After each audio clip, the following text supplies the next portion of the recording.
시청자 여러분 안녕하십니까? 정순영TV의 정순영입니다. 여기는 목포입니다. 목포의 해양유물 전시관 개관 30종 기념 10년의 바다 특별한 발견 전에 왔습니다. 같이 들어가 보시도록 하겠습니다.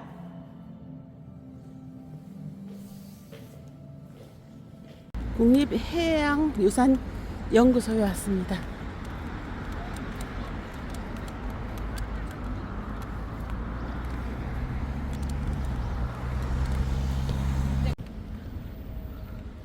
국립해양유산연구소는 목포에 있습니다. 전시관으로 가보도록 하겠습니다. 목포 자연사 박물관이 옆에 있어요. 국가유산청 문화재청의 새 이름 국립해양유산연구소입니다. 국립해양유산연구소 목포 해양유물 전시관 개관 30주년 특별전 10년의 바다 특별한 발견이 24년 12월 17일부터 2025년 3월 30일까지 목포 해양유물 전시관 기획 전시실에서 전시됩니다. 바닷속 보물 고려시대 문고류 청자 두꺼비 모양 벼루 보러 가겠습니다. 바닷속 보물 고려시대 청자 사자 모양 향로 보러 가겠습니다. 바닷속 보물 고려시대 참기름 단지 천자 매병 바닷속 보물 고려시대 택배 송장 목간 고려시대에 또 택배가 있었네요. 고려시대 꿀단지 청자 매병 해양유산연구소 사무동 증축 공사가 있다고 써졌네요. 10년의 바다 특별한 발견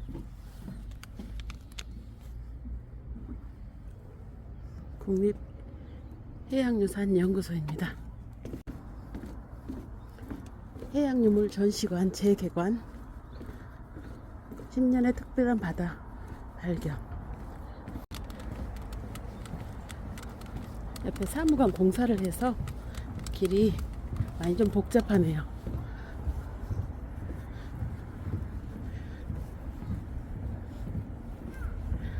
목포 해양유물 전시관 기획 전시실에서 해양유물 전시관 재개관 기념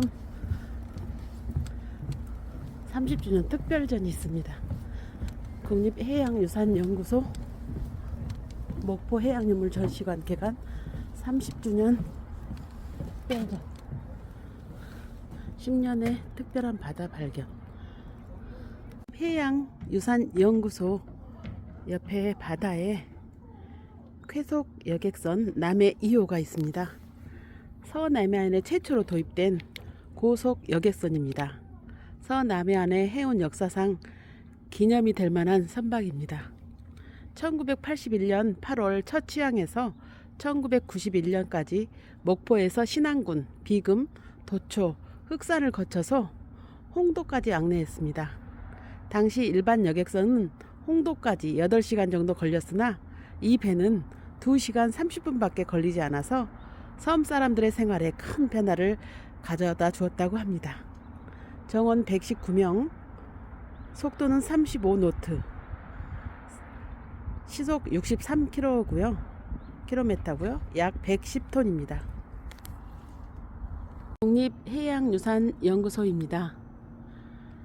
해양유물 전시관 재개관 국립해양유산연구소 목포 해양유물 전시관 개관 30주년 특별전 10년의 특별한 바다 발견 전시회가 2024년 12월 17일부터 2025년 3월 30일까지 목포 해양유물 전시관 기획 전시실에서 전시됩니다.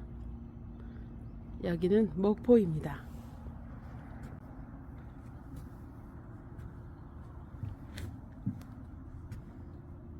(10년의) 바다 특별한 발견 전시관으로 가보도록 하겠습니다. 관람료는 무료이고요. 매주 월요일 휴관합니다. 아침 9시부터 오후 6시까지 관람할 수 있습니다. 입장 마감은 5시까지입니다. 1994년 개관해서 2024년까지 국립해양유산연구소 목포 해양유물 전시관 개관 30주년 특별전에 왔습니다. 10년의 바다 특별한 발견.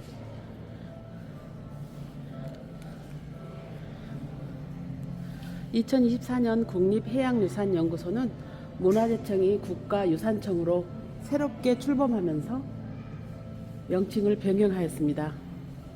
우리나라 최초의 수중 발굴 유산인 신안선 보존 처리를 위해서 1981년 문화재관리국 목포 보존처리장으로 시작한 우리 기관은 1994년 국립해양유물전시관으로 확대 개관한 이후에 수중 발굴, 보존 처리, 연구 전시, 교육 등을 종합적으로 수행해 오고 있습니다.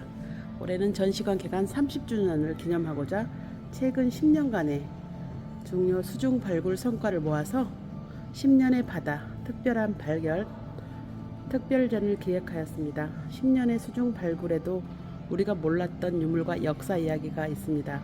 이번 전시에서 바로 그 이야기를 여러분께 소개하고자 합니다.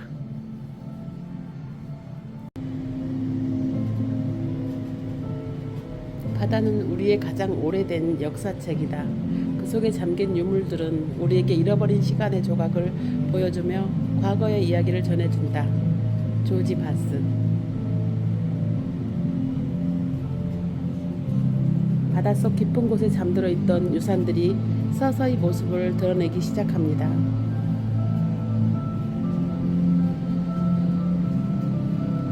타임캡슐을 열고 역사를 만나기 시작합니다.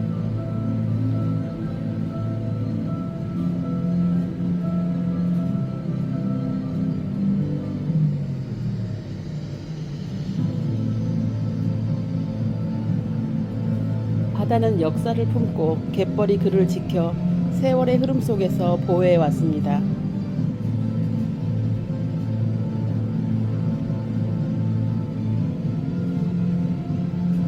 세월이 흘렀음에도 이 보물들은 그 아름다움을 간직하고 있습니다.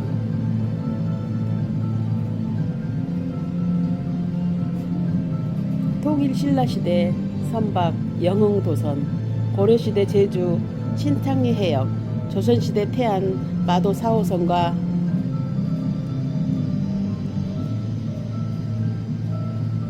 이 모든 시간들이 다시 빛을 찾아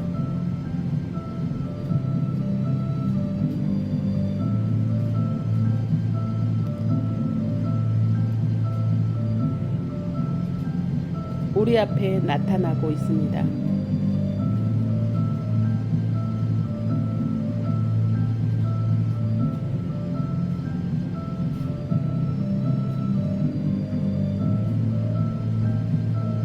이 보물들 속에는 그 시대의 기록,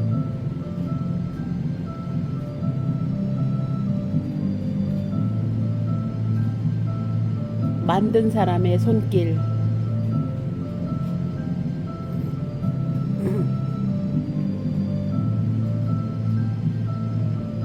그리고 운명이 고스란히 담겨 있습니다.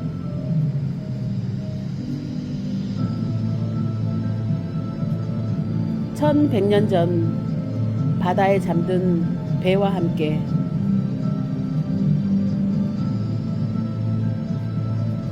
그 역사를 전시하기 위한 여정은 30년 전에 시작되었습니다.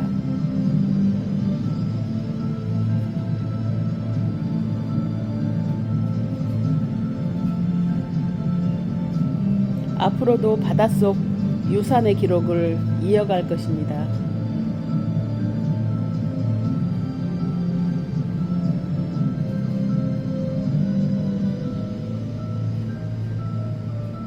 국립해양유물전시관 개관 30주년 10년의 바다 특별한 발견이 시작됩니다.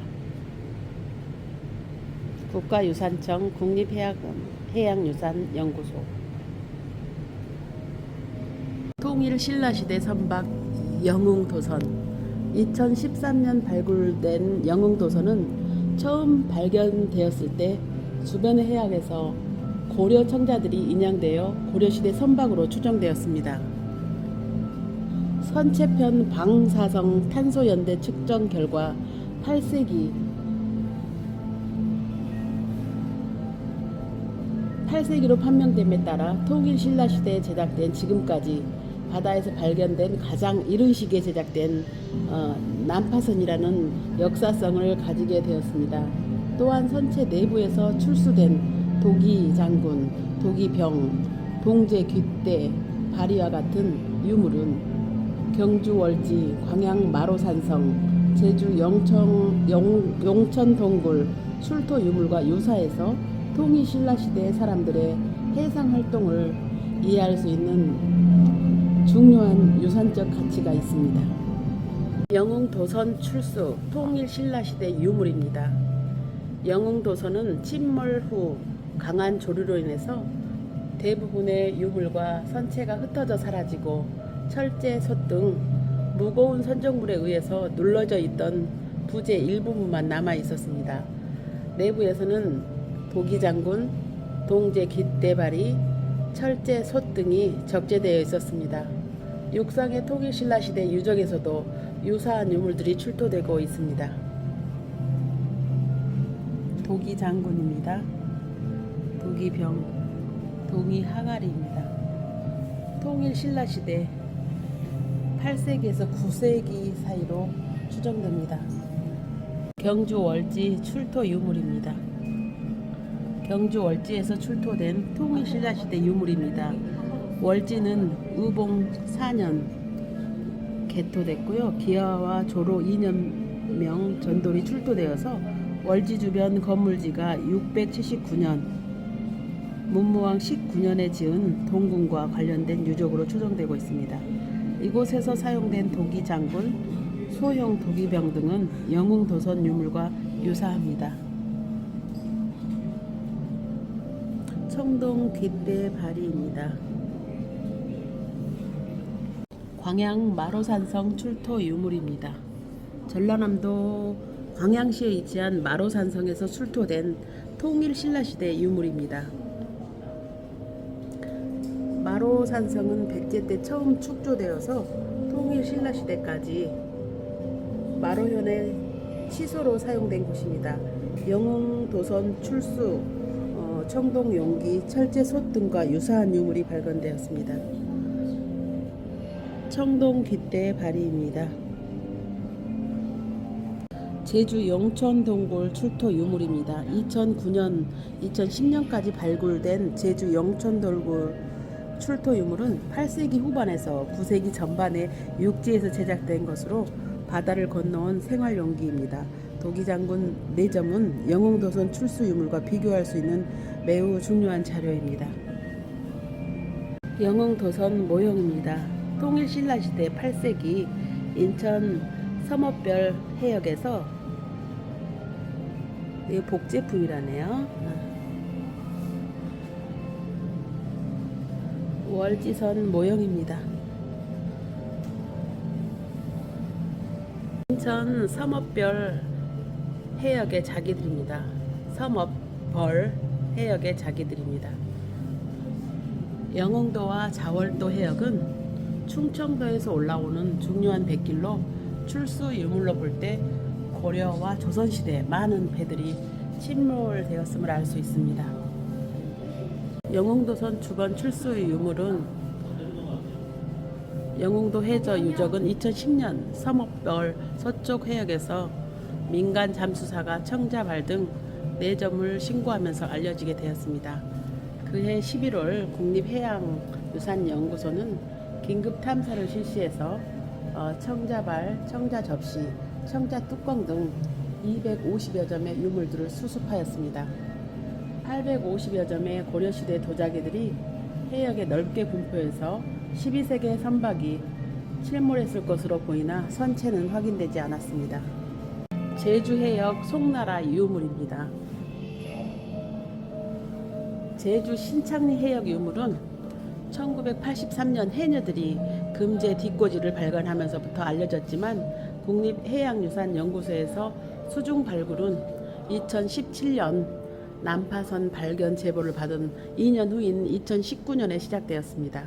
2021년까지 실시한 3차례의 수중 발굴 결과 침몰선은 확인되지 않았지만 중국 남송대 용천요 청자, 경덕진 청백자, 복건성 백자와 청자, 금속재 합편, 근본 목재 인장 등 다량의 유물이 출수되었습니다. 이 유물들은 제주도가 일본, 중국, 오키나와 사이에 위치해서 고대부터 해상 교역의 요충지였음을 알려주고 있습니다. 영흥 도선이 싣고 가던 것들, 인천 삼업벌 해역은 고려시대 조은로입니다. 우리 연구소는 이 지역을 2012년부터 발굴해서 고선박 한 척과 900여 점의 유물을 발견하였습니다. 영흥 도선은 언제 만들어졌을까요? 방사선 탄소연대 분석 결과 통일신라 시대로 연대가 확인되었습니다. 영흥 도선이 싣고 가던 것들, 도기장군,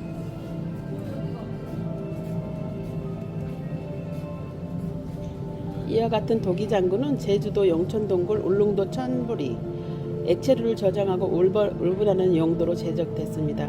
철제 솥입니다. 다리가 없는 통일신라 시대 철솥은 영흥도선에서 12점의 철솥이 출수되었습니다. 동제 깃대 발이, 이 동제 용기는 1점 출수되었습니다. 동제 깃대 발이입니다.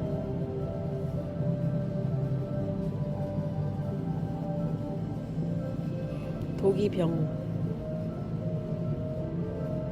동체부에서 물결 무늬가 확인되는 이 도기병 안에는 황금빛 천연 도료인 황칠이 발견되었습니다. 액체를 싣고 가던 커다란 도기장군, 발이 달리지 않은 첫 솥, 주구가 달린 깃대발이, 황칠이 들어있는 도기병, 통일신라 시대입니다. 인천 삼업별 해역은 고려시대 조은로입니다. 우리 연구소는 이 지역을 2012년부터 발굴해서 고선박 한 척과 900여 점의 유물을 발견하였습니다.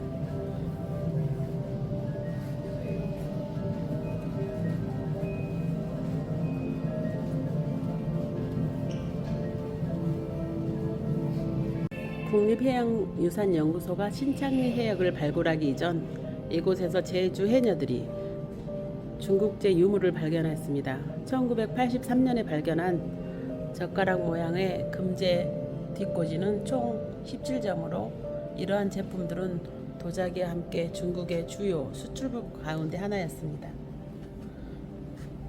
금제 뒷꽂이입니다.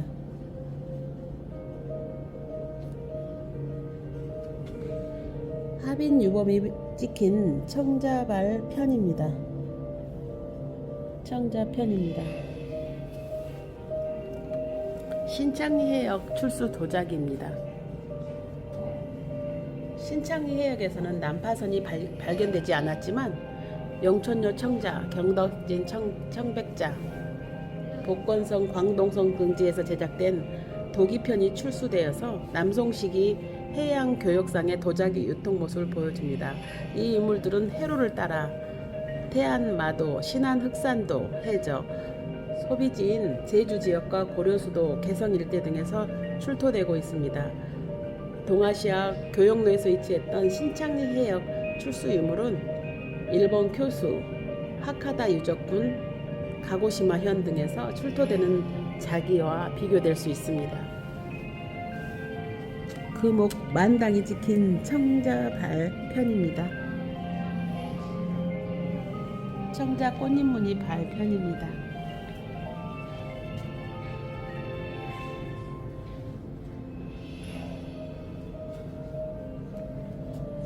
영천요 청자는 중국 절강성 남부 지역에 위치한 영천요는 북송 시기에 성립되어서 남송 시기를 거쳐서 크게 발전하였고 원대에 이르러서 중국을 대표하는 무역 자기 생산지로 성장하였습니다. 신창리 해역에서 출수된 영천요 청자는 대부분 중국 남송대에 제작한 유물로 국내보다 제주도와 일본에서 많이 발견되고 있습니다. 동아시아 교역로와 신창리 해역,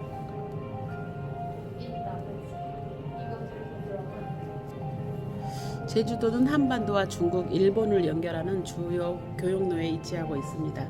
삼국지 위지에는 주호의 사람들이 한중을 왕래하며 교역하였다는 기록이 남아 있습니다. 또한 탐나의 출현은 각 유적에서 출토된 유물들을 통해서 다양한 문화의 물산의 수입과 지배 계층이 있는 대규모 마을이 형성되었음을 의미합니다. 신창리 해역에서 출수되는 남송대, 중국 청자와 백자, 독일유 및 동전 등은 중세 동아시아 해양 교역의 모습을 보여주고 있습니다. 제주 신창리 해역 출수 유물 중국 도자기입니다.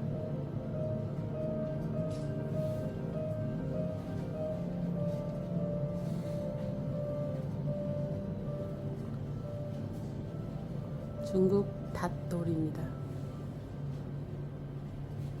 제주 신창리 해역 출수 유물 중국 닷돌. 2021년 조사 현장 전경입니다. 2020년 연구소 수중촬영 모습입니다. 2017년 지역 주민의 2018년 신창리 인근 해역 탐사 금속 탐지기 조사입니다. 2019년 신창리 수중발굴 유물 수습입니다. 2020년 신창리 수중발굴 현장 철거 금제 인장과 금속재 합입니다.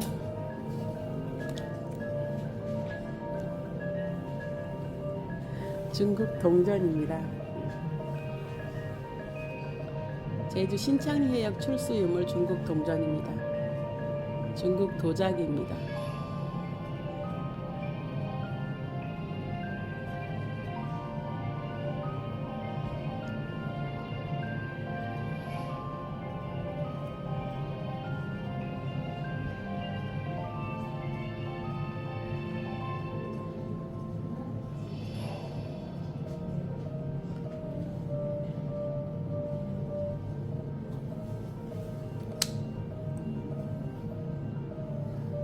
황유 물고기 무늬 반입니다.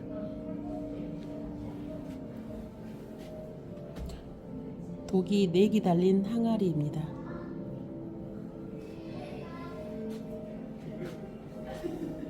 간류 4기 달린 항아리입니다.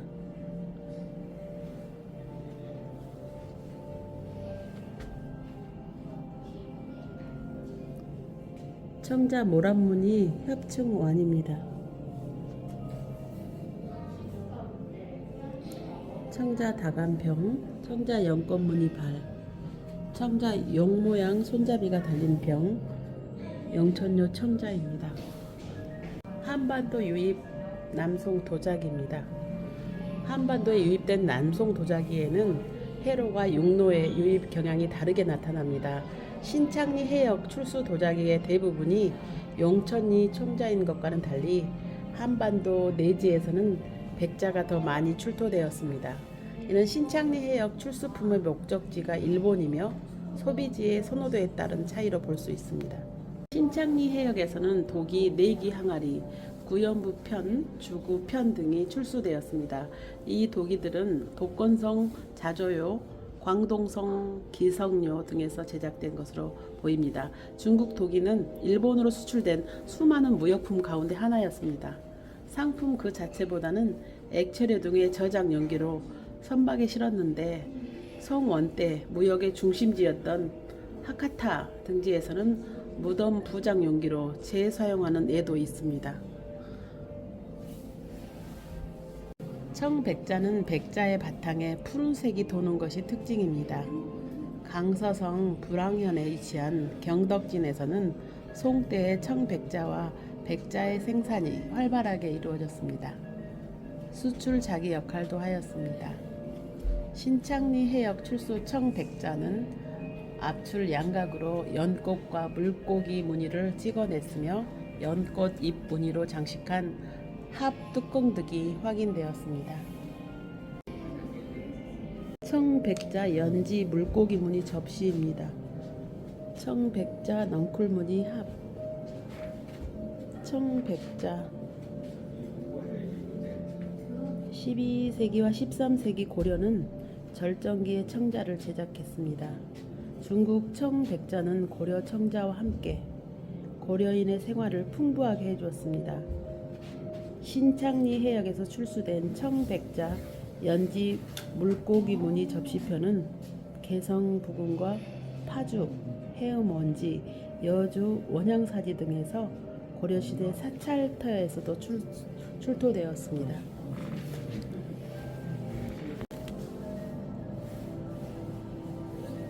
2014년 태안해역에서 확인한 마도 4호선은 내부에 묵서가 쓰여있는 목관과 명문이 새겨져 있는 분청사기 등이 출수되면서 현존하는 유일한 조선시대 난파선으로 세상에 알려졌습니다.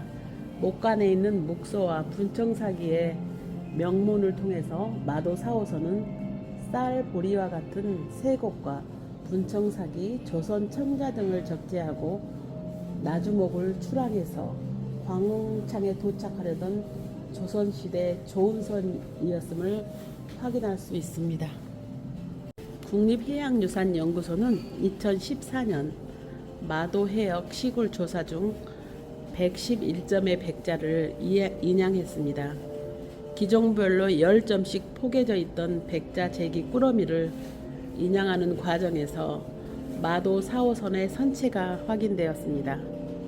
마도 4호선은 조선시대 선박으로 처음 발굴되어 기존 회화 자료나 문헌어 비교 연구 자료로서 가치가 높습니다. 백자 접시입니다. 백자 발입니다. 각선 도본에 수록된 조은선입니다. 품속화 속의 세곡 운반선입니다.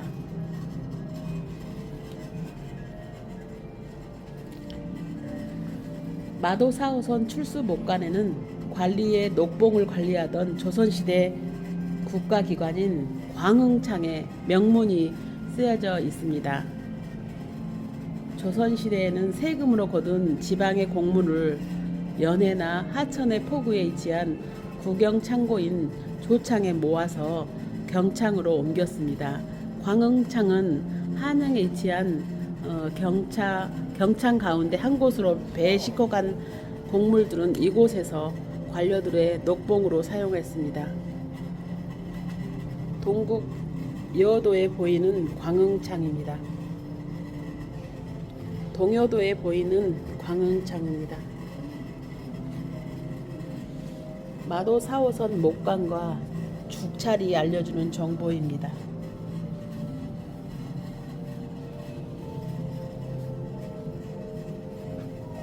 광흥창 인장입니다.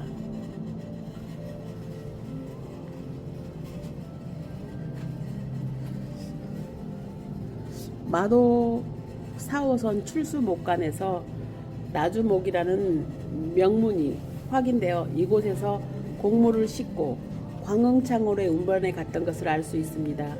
벼, 보리와 같은 쇠곡과 신증 동국 여지 승남 제35권 전라도 나주목 토산편에 곡물로 기록된 대나무, 숫돌 등도 함께 출수되었습니다. 세종실록 지리지에는 조선 전기 나주목에서 생산된 쇠곡과 곡물들을 영산창에 모아서 경창으로 운반하였다는 기록이 있습니다. 나주 영산창터의 현재 모습입니다. 해동 지도에서 보이는 조선시대 나주목입니다.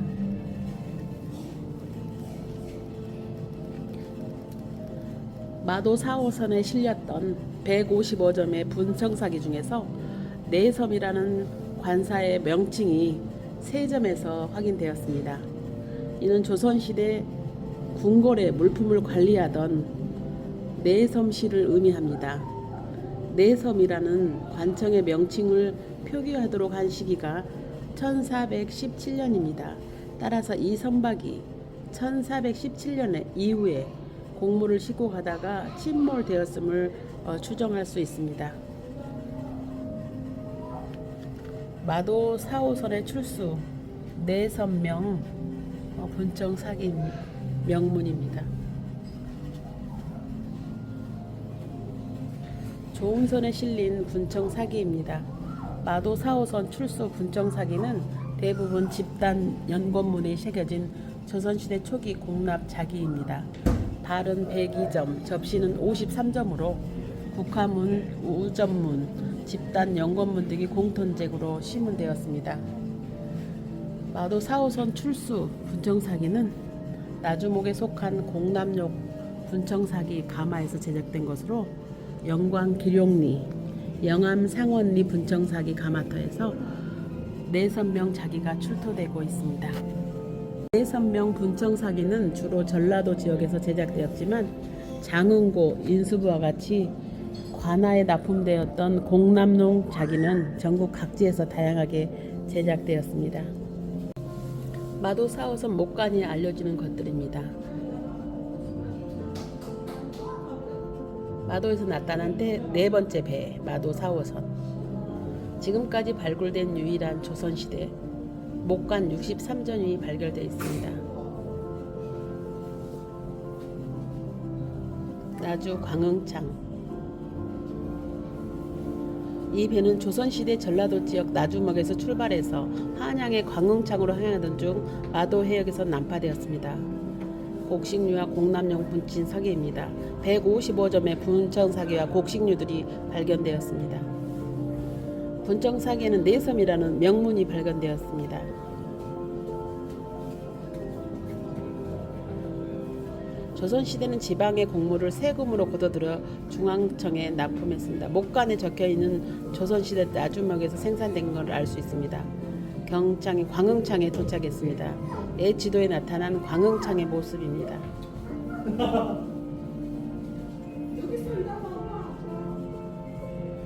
조선시대 조운선 마도 4호선에서 발견된 목간 수중유사는 흥미로운 세세를 알려준과 동시에 알고 있던 역사도 새롭게 볼 수 있습니다. 조선 전기의 태안 양잡리 취두와 숭례문 서축 취두는 크기에서 차이가 있지만 모양이 유사합니다. 태안 양잡리 취두는 상하단과 구름 무늬가 있는 뿔 모양의 건파까지 총 3부분으로 구성되어 있습니다. 몸체가 3단으로 제작된 숭례문 서축 취두에는 건파가 없지만 이전에는 있었을 것으로 추정됩니다.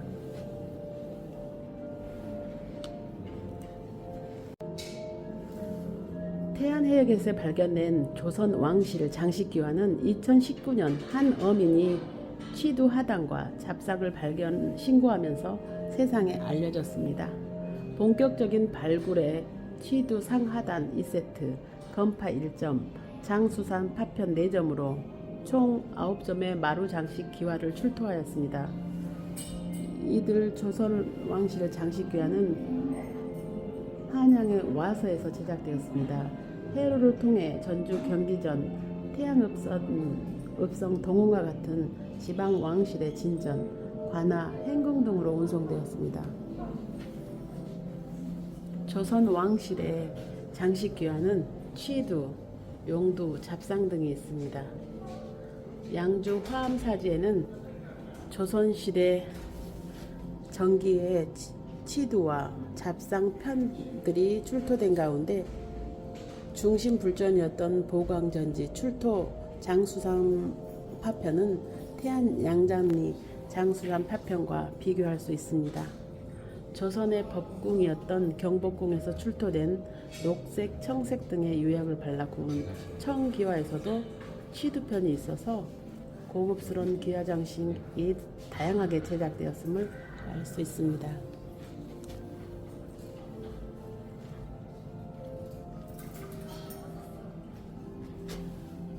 청자 앵무무늬 발입니다.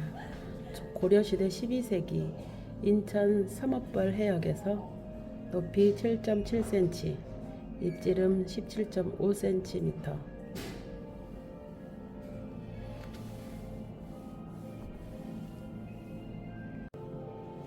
국립 1994년 국립해양유물 전시관 개관 이후 더욱 박차를 가하여 이루어진 해양 역사의 복원은 지난 10년 동안에도 지속되었습니다.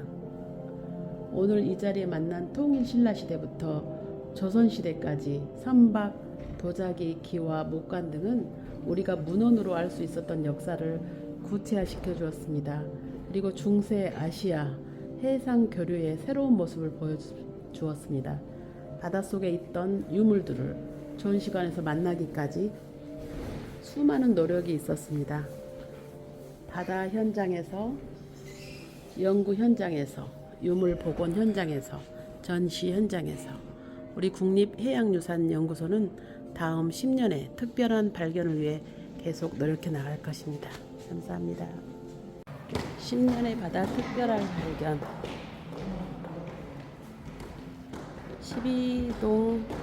12동파도선 복원 모형입니다.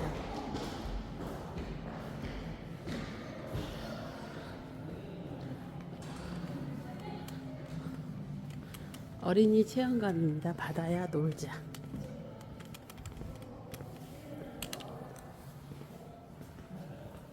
새나 오면 좋겠네요. 체험관 바다야 놀자. 안녕 친구들. 어린이 체험관 바다야 놀자에 온 걸 환영해요. 바닷속에는 수백 년 전 사람들이 사용하던 물건들이 숨어 있대요. 우리 함께 수백 년 동안 바다에 숨어 있었던 물건들이 무엇인지, 그리고 어떻게 다시 우리에게 오게 되었는지를 알아보도록 해요. 자, 이제 함께 출발해 볼까요? 바닷속에는 무엇이 있나요? 친구들, 바닷속에 무엇이 있는지 함께 찾아봐요. 알록달록 예쁜 산호에 물고기들이 살고 있네요. 또 이건 뭐죠? 바닷속에 보물이 숨어 있어요.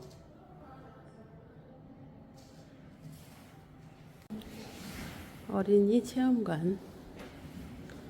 와.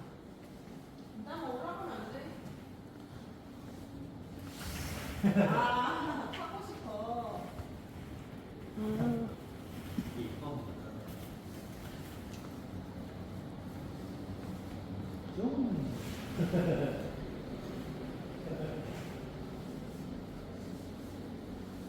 어린이 체험관.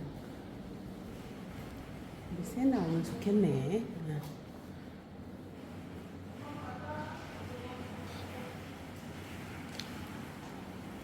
새 나왔을까? 왔다 갔을까?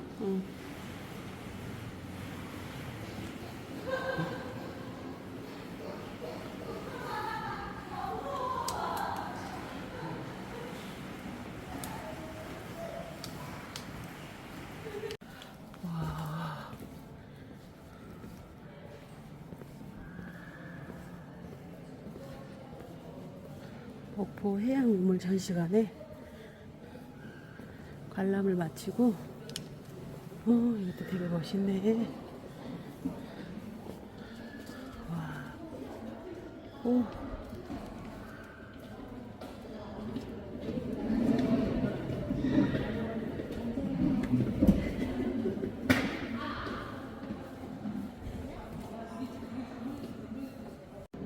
목포 해양유물 전시관 관람을 마치고 보는 석양입니다.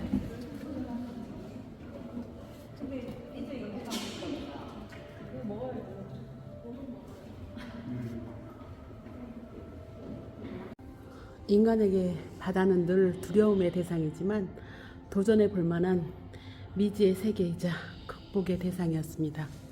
인류 문명이 하천이나 바다를 끼고 발달하여 왔듯이 오랜 기간 물길은 인간 사회를 발전케 한 원동력이었습니다. 한반도는 대륙과 태양이 만나는 지점에 위치해서 동북아시아 문화 교류의 거점이 되었습니다. 오랜 역사를 볼 때 여러 가지 이유로 바다가 중시되기도 하고, 오랜 역사를 볼 때 항해가 금지되는 시기도 있었지만, 바닷길을 이용한 교류는 새로운 역사의 장을 여는데 중요한 역할을 하였습니다. 전시는 바닷속에서 발견된 수중유산을 중심으로 바닷길을 이용한 교류, 바다에 잠긴 교역선, 해상활동의 가치로 구성해서 해양 교류의 역사와 의미를 되짚어 볼 수 있도록 구성했습니다. 오래전부터 인류가 해양에 의존해 오면서 이루어낸 상생과 소통의 작으로 들어가 보도록 하겠습니다. 교류의 서막. 선사시대 사람들은 바다를 삶의 터전으로 삼아왔습니다. 해안가 곳곳에 폐청 유적에서 발견된 유물은 신석기 시대부터 바다를 생업의 공간으로서 적극 활용했음을 보여주고 있습니다. 이들은 연안 해업을 하면서 바다에 대한 지식을 습득했고, 이를 통해 가까운 거리의 제주나 섬 지역, 더 멀리는 일본과도 교류하게 되었습니다. 일본 큐슈 지역에서 온 신석기 시대 흑요석이나 중국으로부터 해안선을 따라 들어온 청동기 시대 요령식 동검 등은 일찍부터 원거리 교류에 바닷길이 이용되었음을 보여주고 있습니다. 철기 시대 이후부터 바닷길을 이용한 교류가 더욱더 활발하였습니다. 동남부 지역의 사천 늑도, 김해 회연리 폐총, 서남해안 지역의 광주 신찬동, 해남 군곡리 일대, 그리고 제주도 지역에서 출토된 화천, 오수전 등 중국 한나라 화폐와 일본 야요이게 토기 등은 이를 잘 보여주고 있습니다. 해양 교류의 시작은 서남해 지역 유적 분포로 살펴볼 수 있습니다.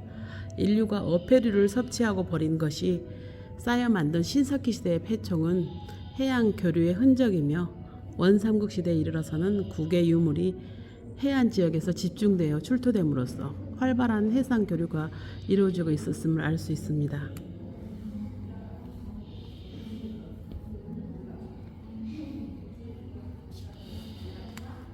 해양 국가를 표방한 고려는 이전에 비해 더욱 개방적인 해양 정책을 추진했습니다. 고려와 중국 사이에 황해를 횡단하며 공무역과 사무역이 활성화됐고, 애성강 하구에 위치한 벽난로는 국제 무역 항구로서 번창했습니다. 바다에서 발견되는 성원대 자기들은 동북아 해상 실크로드를 통한 국가 간의 교역이 활발했음을 보여주고 있습니다. 대내적으로 연안 항로를 통해서 좋은 제도를 운영하여 전국의 조창에 모이는 세곡을 운송했습니다. 이러한 제도는 조선시대까지 약 1000여 년 동안 이어졌습니다. 조선은 명나라 해금 정책을 따라서 해상 활동보다는 육로 개척에 힘썼지만, 좋은 누를 통한 세곡의 운반을 통해서 국가 재정의 근간을 유지했습니다. 수중 화물표 목간입니다. 수중 발굴 난파선에서 발견되는 목간을 통해서 당시 해상 교류의 여러 가지 내용들을 확인할 수 있습니다. 지금까지 태안선과 마도 1, 2, 3, 4호선에서는 모두 240여 점의 목간이 발굴되었습니다. 이 목간에는 운송하는 물품의 수량인과 화물 종류와 수량, 발송지와 발송자가 적혀 있고요. 관옥, 화물, 수집 연월일이 적혀 있는 경우도 있습니다. 이러한 정보는 그 배의 성격을 파악할 수 있는 중요한 정보를 제공하고 있습니다. 담긴 선정물입니다. 수중 난파선들에는 다양한 종류의 특산물이 실려 있었습니다. 벼, 조, 메밀, 콩, 곡물을 비롯해서 생선, 젓갈류, 건어물, 참기름, 꿀 등 음식류가 포장되어 실렸고요. 마도 3호선에서는 포목도 확인되었습니다. 선박에 실린 물품들은 형태가 온전히 남아있기도 하며 목간의 기록으로도 확인할 수 있습니다.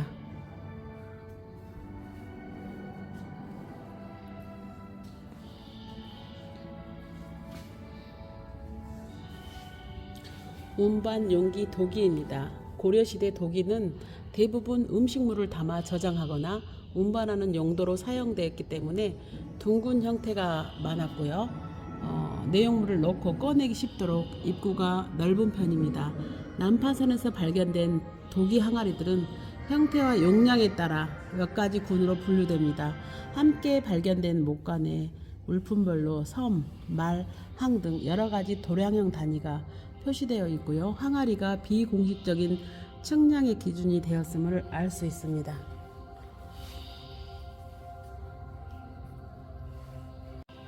완도선 복원 모형입니다. 고려 11, 12세기에 추정 길이는 9m, 너비 3.5m, 깊이 1.7m, 잔존 길이 7.3m, 너비 3.4m, 깊이 1.6m. 완도 약산면 어두리 해저 15m에서 발견되었습니다. 해상 실크로드는 중세 동서양을 잇는 3대 길 중의 하나로 7세기부터 15세기까지 전성기를 이뤘습니다. 바닷길은 수많은 유라시아 상인과 사신, 여행자, 종교인들이 왕래하는 주요 교통로였습니다. 서남해역에서는 고려, 조선은 물론 중국 다양한 시기의 유물들이 발견되어서 해상 실크로드 상의 무역의 번성을 짐작하게 합니다. 청자 연꽃무늬 매병입니다. 백탁류 화분입니다. 백자병과 관류 항아리입니다.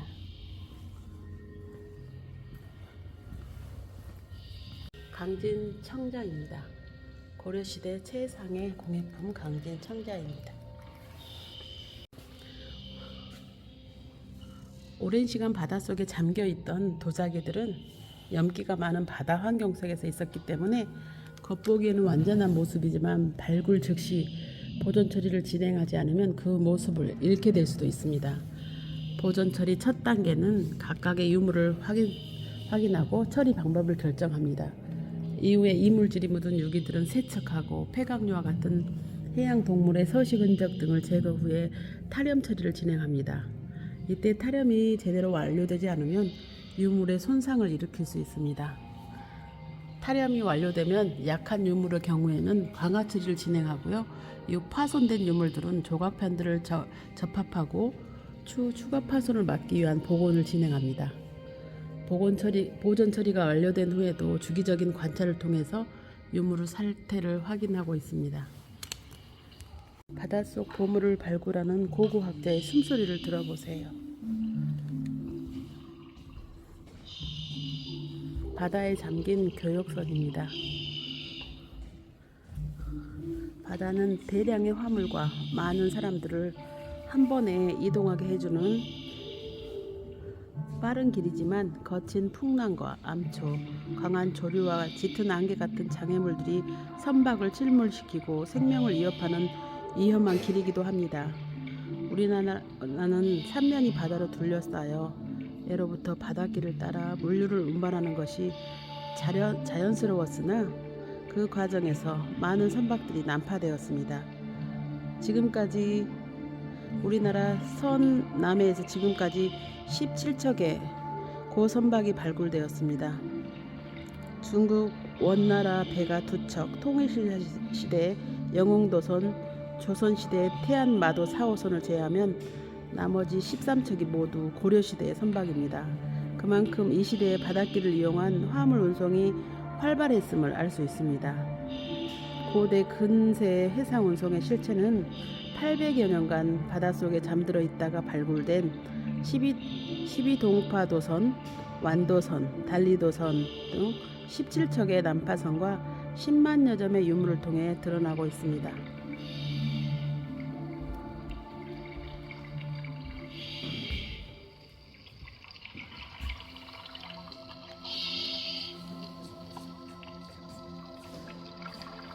(2004년에) 발굴된 12동파도선 군산항에서 서쪽으로 45km에서 발굴됐습니다.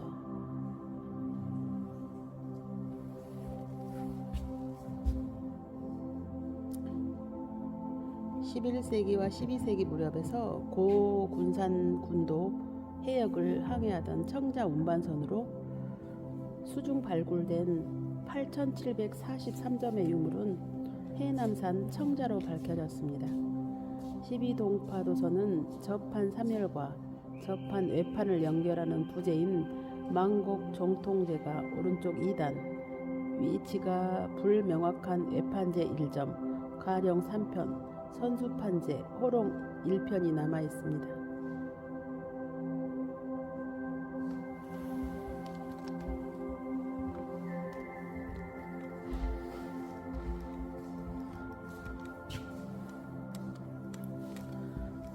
해남 청자의 바닷길 유통.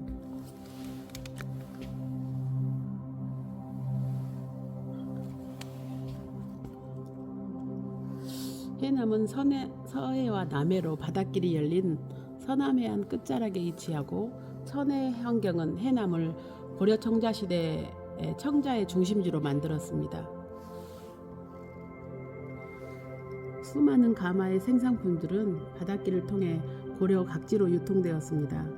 해남 청자는 1983년 이래 바닷속에서 집중적으로 발견되고 있습니다. 11세기와 12세기 12동파 도선에 8,743점, 11-12세기 완도선에 3645점, 그리고 1208년 항해했던 태안마도 1호선과 주변 해역에서 825점이 발굴되었습니다. 최근 진도 명량과 영광, 나골도 바다에서도 청자 수백 점이 발굴되는 등 모두 4만여 점입니다. 대부분 깨져 있지 않은 원형으로 대량의 청자가 해남에서 생산되었음을 밝혀져 고려시대 해남 청자의 가치와 유통 네트워크, 소비지역과 소비층에 대한 관심이 높아지게 되었습니다.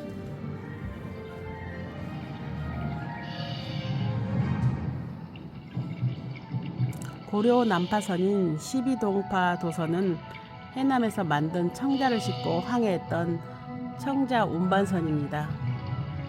12동파 도선에는 상태가 양호한 청자가 무려 8,743점이나 확인되었습니다. 12동파도 바다속은 비교적 맑아 난파선의 청자 선접과 포장 상태를 생생히 확인할 수 있었습니다. 길이 14에서 15cm로 추정되는 목재 범선 안에는 그릇 종류별로 포장된 꾸러미가 가득 채워져 있었습니다.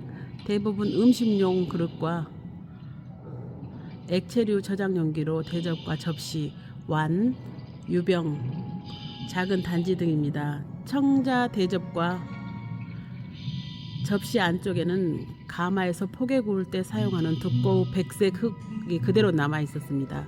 이것은 12동파 도선의 청자가 특정 소비자가 아닌 상인들에 의해 운송되는 상품이었음을 그 가능성을 보여주고 있습니다.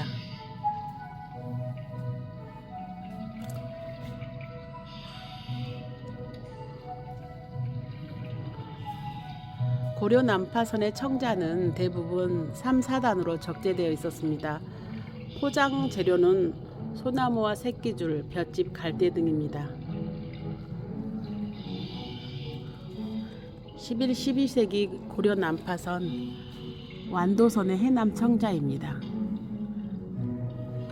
고려 난파선 완도선은 해남 청자 32,000여 점을 실은 청자 운반선으로 완형 청자만 해도 3645점입니다. 900여 년간 바닷속에서 대부분 깨지지 않는 상태로 남아 있었습니다.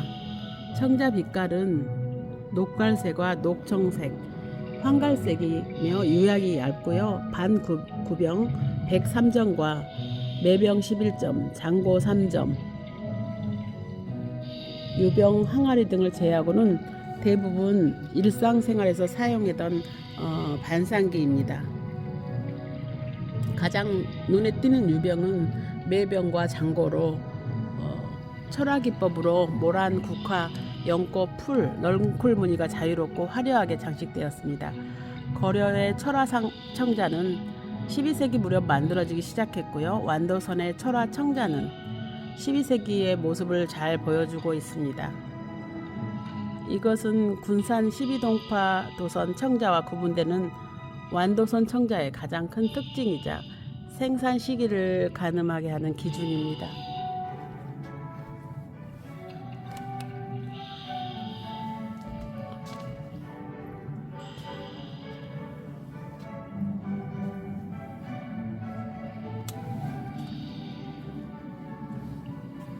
도자기 꾸러미예요.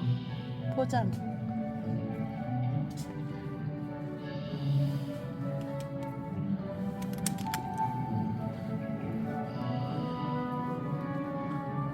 여기가 완도선입니다. 최초의 수중 발굴인 신안선 발굴 조사가 마무리되어 가던 1983년 12월 남해 완도에서 고려 난파선이 발견 소식이 전해졌습니다. 완도선이라고 부르는 이 난파선은 11, 12세기 무렵 전라남도 해남에서 청자를 싣고 남해 연안을 항해하던 중 완도군 약산도의 어두지섬 앞바다에서 침몰되었습니다. 침몰 원인은 100m 거리의 썰물대에 드러나고 밀물대 잠기는 암초 때문이었을 거로 추정됩니다. 아유.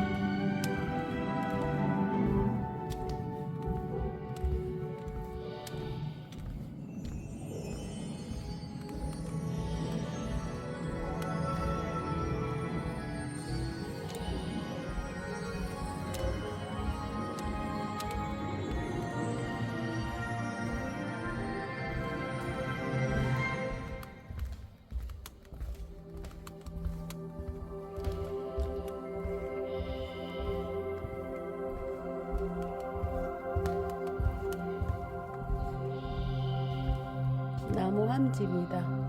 선원들의 생활을 알 수 있습니다. 고려시대의 조은선에는 화물과 선원을 관리하는 관리자 1명, 선장 1명, 노를 젓는 선원과 짐을 나르는 사람 등 11명에서 14명이 승선했습니다.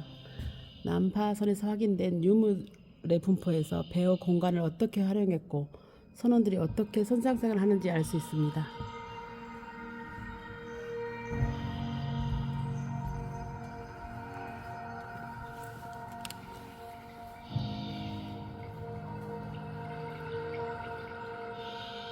완도선에서 발견된 장고,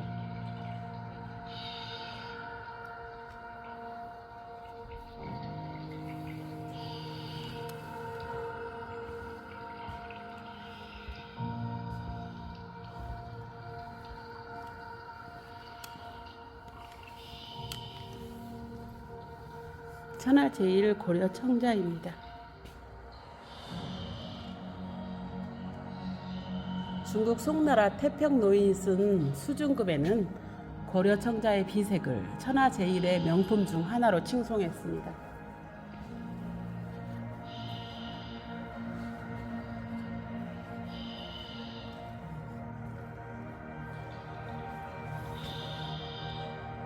활발한 해상 교육을 대표하는 도자기는 목적지까지 운반되지 못하고 배와 함께 난파되었지만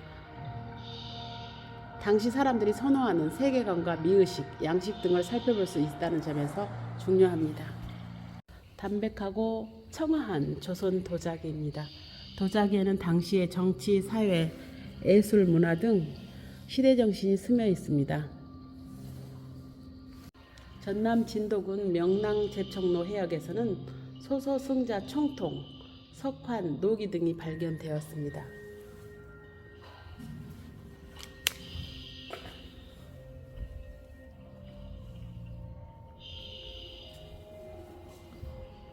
소소, 승자, 총통입니다. 청자 오리묘와 모양 향로입니다. 아시아 해양교류.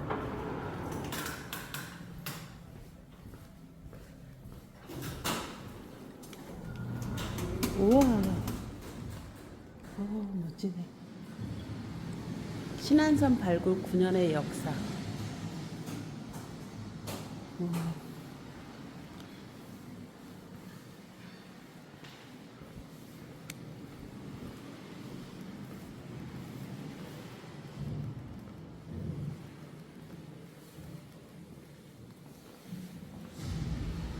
목간,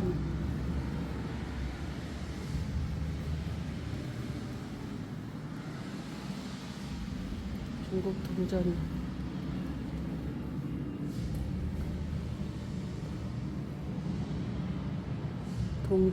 중국 동전,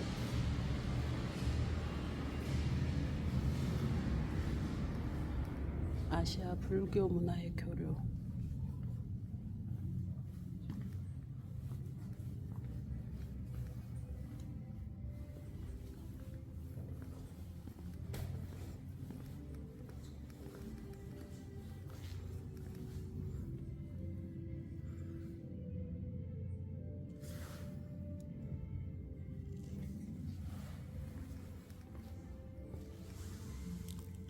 간류 항아리입니다.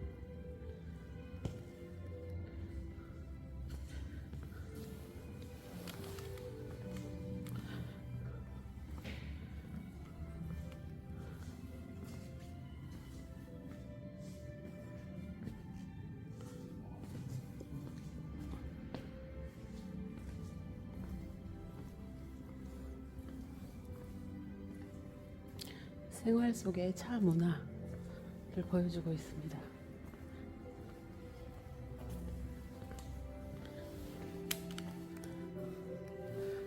중국 용천료 청자입니다. 푸른 옥빛 중국 용천료 청자입니다.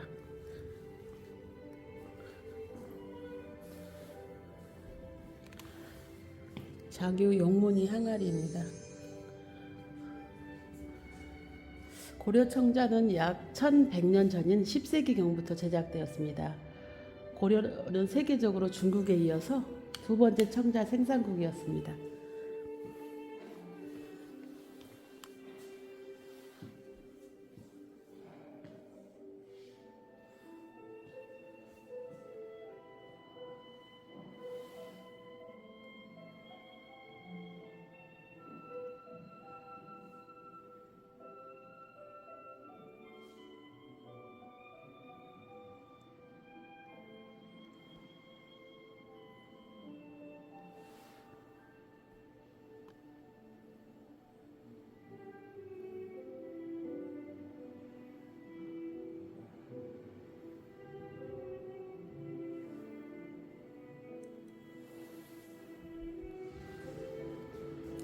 고려 청자는 약 1100년 전인 10세기경부터 제작되었습니다.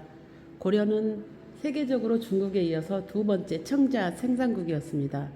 전통 도기 기술과 중국의 새로운 기술이 만나서 고려만의 독창적인 청자가 탄생한 것입니다. 고려의 정치 사회적 안정과 대외 교류는 청자가 꽃필 수 있는 배경이 되었습니다. 수도인 개경 주변뿐만 아니라 전라도 서남해안의 강진, 부안, 해남에도 대규모 생산지가 만들어졌습니다.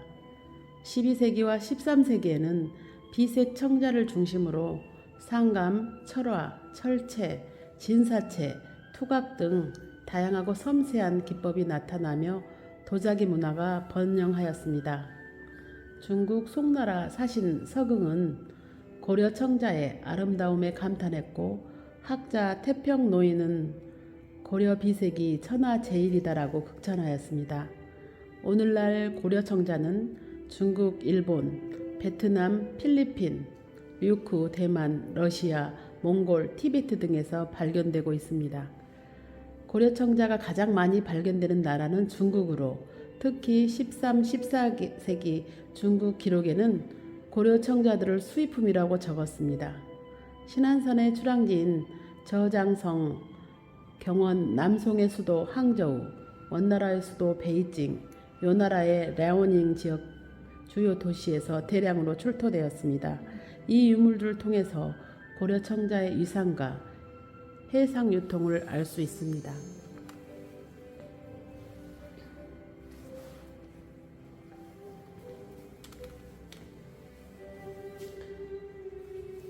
순백의 푸른빛 중국 경덕진요 백자는요, 신안산의 경덕진요 백자와 청백자는 용촌요 청자 다음으로 많은 6501점입니다. 경덕진요가 위치한 중국 장시성 징더전시는 세계적인 도자기 생산지입니다. 지금으로부터 1100년 전인 5대 시기 907년에서 960년 시기에 이미 청자와 백자를 생산했습니다. 송나라 때는 하얀색 바탕흙에 푸른빛의 유약을 입힌 도자기를 생산하였는데 빛깔이 청자와 백자 사이라 해서 청백자 또는 영청자라고 불렀습니다. 남송 시기에는 청백자 기술이 주변 지역으로 넓게 전파되었고 원나라 때 이후에는 청화백자를 본격적으로 제작하면서 도자기 문화의 새로운 변화를 이끌었습니다. 명 청나라 때의 청화자기와 채백자기는 유럽에서 크게 유행했습니다.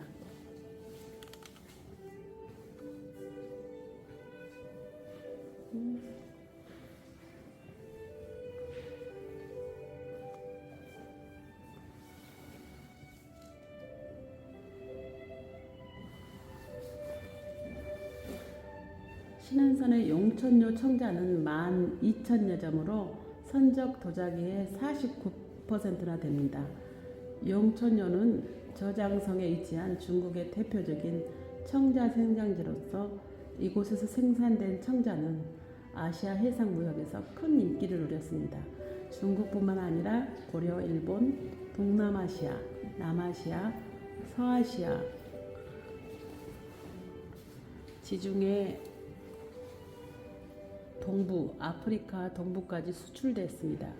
북송 요주요의 영향을 받았고 남송 말기부터 청나라 때까지 800년 동안 청자를 생산했습니다. 최고의 전성기는 남송 후기부터 원나라 때입니다. 특히 남송 때의 분청생 고급 청자는 황실과 귀족들의 많은 사랑을 받았습니다.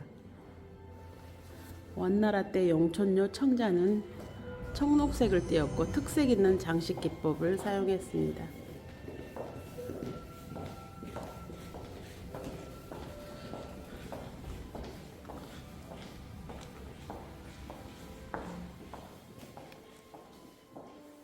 도자기는 해상 실크로드를 따라 9세기부터 19세기까지 약 1000년에 걸쳐서 세계로 수출되었습니다. 이러한 흔적은 오늘날 세계 곳곳의 난파선들과 육상 소비지 유적 등에서 확인되고 있습니다. 세계 도자기 무역의 중심은 중국입니다.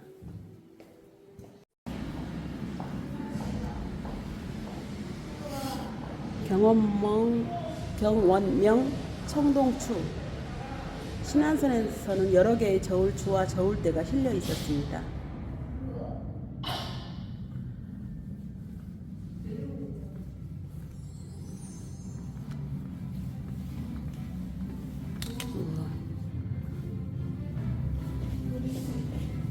와.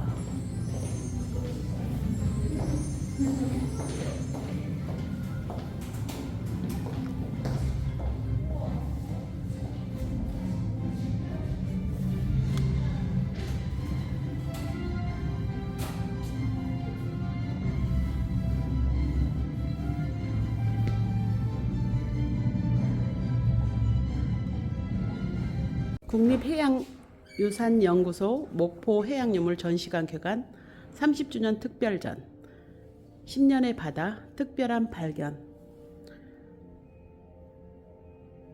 국립해양유산연구소 10년의 바다 특별한 발견에서 뭐들 있어요? 정동물들.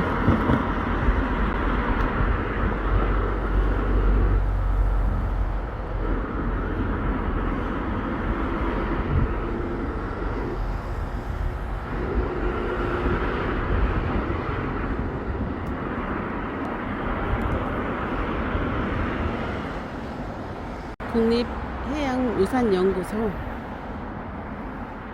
해양유물 전시관 개관 30주년 기념 10년의 바다 특별한 발견 전입니다.